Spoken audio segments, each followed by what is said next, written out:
আপনি চান আল্লাহ জান্নাতে প্রবেশ করা। তাহলে আমরা যে এক মাস রোজা রাখলাম, আমাদের কতটুকু তাকওয়া অর্জন হলো? তাকওয়া কি? তাকওয়া হচ্ছে আমার হৃদয়ের ভিতরে কতটুকু আল্লাহর ভয় জাগ্রত করাতে পারলাম। যেখানে যাব সেখানে গিয়ে নামাজে দাঁড়িয়েছি আল্লাহ দেখেন, রোজা রাখছি আল্লাহ দেখেন, আমি ব্যবসা বাণিজ্য লেনদেন করি কে দেখেন, যদি চুরি করতে যাই কে দেখেন, চুরি করার সময় চুরি ভালো জিনিসটা আল্লাহ চুরির দিকে তাকায় না, এরকম নাকি? আপনি যেখানে যাবেন সেখানে আল্লাহ সহুয়া মাআকুম আইনামা কুনতুম আল্লাহু বিমা তা'মালুনা বাসীর। আল্লাহ বলে তুই যেখানে আমিও সেখানে, তুই যা করস আমি আল্লাহ সব দেখি। যদি আপনার জীবনের প্রত্যেক মুহূর্তে আল্লাহর উপস্থিতি আপনার হৃদয়ে স্থান দিতে পারে, তাহলে বুঝতে হবে আপনার মুখটা কি হয়ে গেছে। তখন আপনার দ্বারা খারাপ কাজ হবে না, আপনি সব জায়গায় আল্লাহকে হাজির নাজির, আল্লাহর উপস্থিতি আপনি টের পান, তাহলে আপনার মুখটা কি হতে পারে। তাহলে আমরা সব জায়গায় আজ থেকে আল্লাহর উপস্থিতি এটা আমাদের হৃদয়ে আমরা বদ্ধমূল করে নিব। যেখানে আমি সেখানে কে, তাহলে আমি মুত্তাকি হয়ে যেতে পারবো, আমার দ্বারা খারাপ কাজ হবে না, আমি সব ভালো কাজের আঞ্জাম দিতে পারবো। হাজিরিন, রমজান এলো চলে যাচ্ছে। এই রমজান আমাদের জীবনের গুনাহগুলো মাফ করার জন্য এসেছে। সুবহানাল্লাহ। আল্লাহ হাবিব বলেন, যে ব্যক্তি ইমানের সাথে সওয়াবের আশা থাকতে হবে, ইমানের সাথে সওয়াবের আশায় মাহে রমজানের রোজা রাখে, আল্লাহ হাবিব বলেন গফিরা লাহু মা তাকাদ্দামা মিন যামবিহি, আল্লাহ তার জীবনের গুনাহগুলো মাফ করে দেন। তাহলে আমাদের যে রোজাগুলো আমরা রেখেছি ইমানের সাথে রেখেছি, ঠিক কিনা বলেন? আর সওয়াবের আশায় আল্লাহ সন্তুষ্টির জন্য রেখেছি। আমরা এই বিশ্বাস করি, আমাদের এই কনফিডেন্স আছে যে আল্লাহ পাক আমাদের জীবনের গুনাহগুলো মাফ করে দিবেন। সুবহানাল্লাহ। হাদিস নববীতে এসেছে, আল্লাহর হাবিব সাল্লাল্লাহু আলাইহি সাল্লাম বলেন, আল্লাহ পাক ঈদের দিন, যেই দিন আমাদের ঈদ আসবে, ঈদের দিন আল্লাহ ফেরেশতাদের ডাক দেন, ফেরেশতাদের ডাক দিয়ে বাহাবিল মালাইকা, আল্লাহ গর্ব করতে থাকেন ফেরেশতাদের কাছে আমাদেরকে নিয়ে। সুবহানাল্লাহ। আল্লাহ আমাদেরকে নিয়ে গর্ব করে আল্লাহ ফেরেশতাদেরকে বলে, ও ফেরেশতারা, কোন মজুর যদি, কোন বদলি যদি মালিকের বদলা দেয়, তাহলে বলো তার পারিশ্রমিক দেওয়া দরকার কি দরকার না? ফেরেশতারা বলে আল্লাহ দরকার। সুবহানাল্লাহ। তাই তো আপনার কাজ যে করবে, কাজ শেষ তাহলে বদলা দিবেন না, পারিশ্রমিক দিবেন। আল্লাহ ফেরেশতাদের বলে, ফেরেশতারা তাদের কি পারিশ্রমিক দেওয়া দরকার? ফেরেশতারা বলে আল্লাহ দরকার। আল্লাহ পাক বলেন, ও ফেরেশতারা, তোরা সাক্ষী থাক, আমার ইজ্জতের কসম, আমার সম্মানের কসম। আল্লাহ ইজ্জতের দাম আছে কিনা? আল্লাহ সম্মানের দাম আছে। আল্লাহ নিজের ইজ্জত সম্মান গুরুত্ব মহত্বের কসম খেয়ে বলে, আমার যেই বান্দা আমার সন্তুষ্টির জন্য দিনের বেলা না খেয়ে রোজা রাখলো, আর রাতের বেলা আমার হুজুরিতে দাঁড়িয়ে থেকে যারা ইবাদত করলো, আজকে ওরা ঘর থেকে ঈদের নামাজ পড়ার জন্য বের হয়েছে, ওরা যখন ঈদের নামাজ পড়ে ঈদগাহ থেকে বের হয়ে যাবে, আমি আল্লাহ ওদেরকে, ওরা যেন ওদের মায়ের পেট থেকে কেবল জন্ম নিয়ে বের হলো।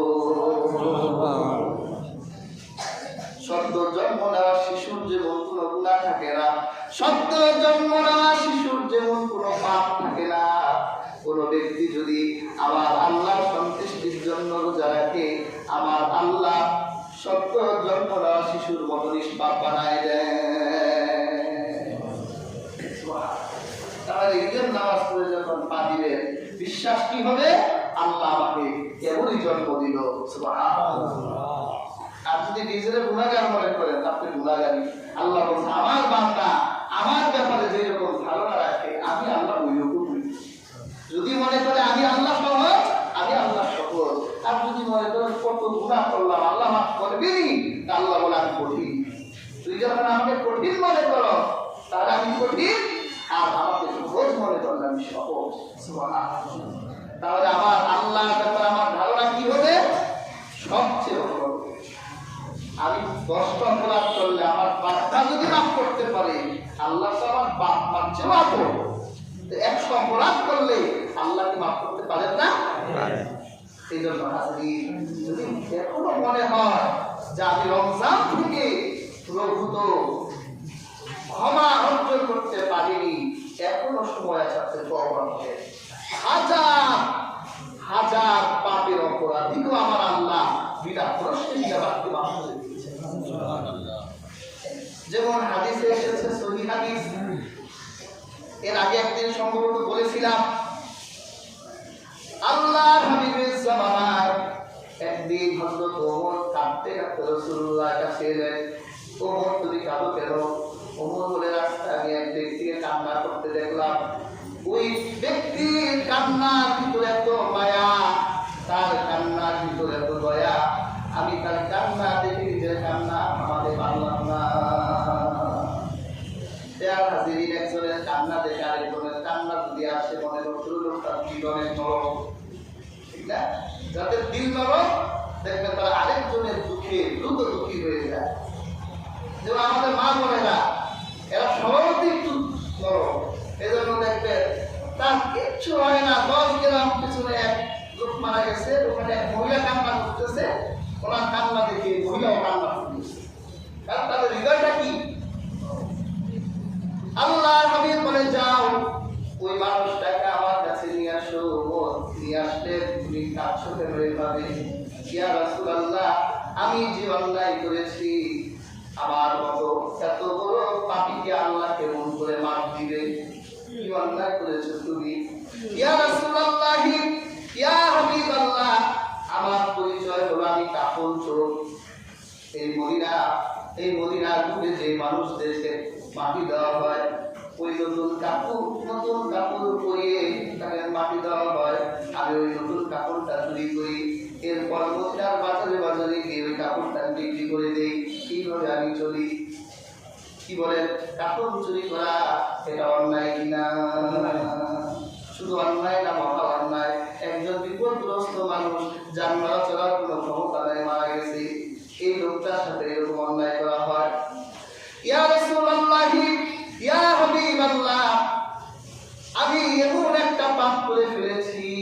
আমি সদ্য কয়েকদিন আগে মদিনার সুন্দরী এক নারী মারা গেল। ওই সুন্দরী নারীকে কাফন পরাইয়া তাকে মদিনায় কবরস্থানে রেখে দেওয়া হলো।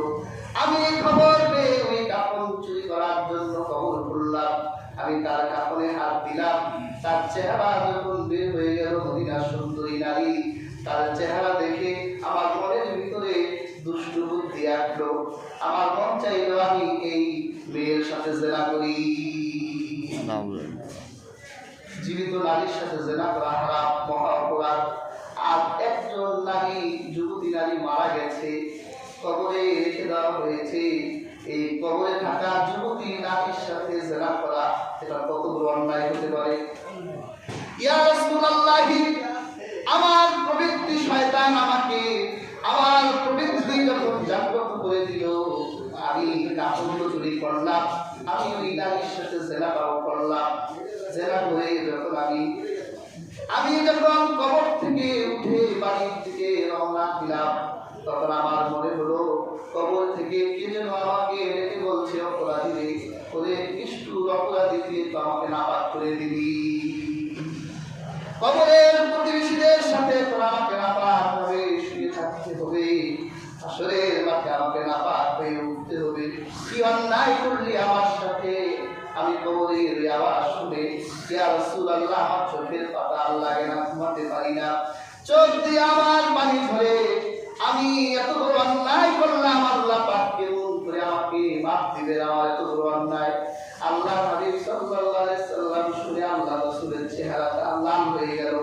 আল্লাহর হাবিব মনে হলো যেন তিনি রাগ হবেন। ওই সাহাবী চিন্তা করলো, রাসূলুল্লাহ দরবারে যদি আরেক মুহূর্ত থাকি, তাহলে আল্লাহ রাসূল রাগ হয়ে গেলে আমার জন্য জাহান্নাম কান্না করতে করতে লোকটা আল্লাহ হাবিবের দরবার থেকে বের হয়ে গেল। এভাবে সে 40 দিন পর্যন্ত কান্না করলো।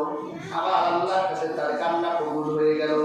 আমার আল্লাহ তার হাবিবের কাছে এই মর্মে ওহী পাঠালেন, আমি আল্লাহ এই অপরাধী এত বড় অপরাধ করেছে, কিন্তু তার এই অপরাধের জন্য সে এত কেঁদেছে, তার কান্না আমি আল্লাহর কাছে কবুল হয়ে গেছে।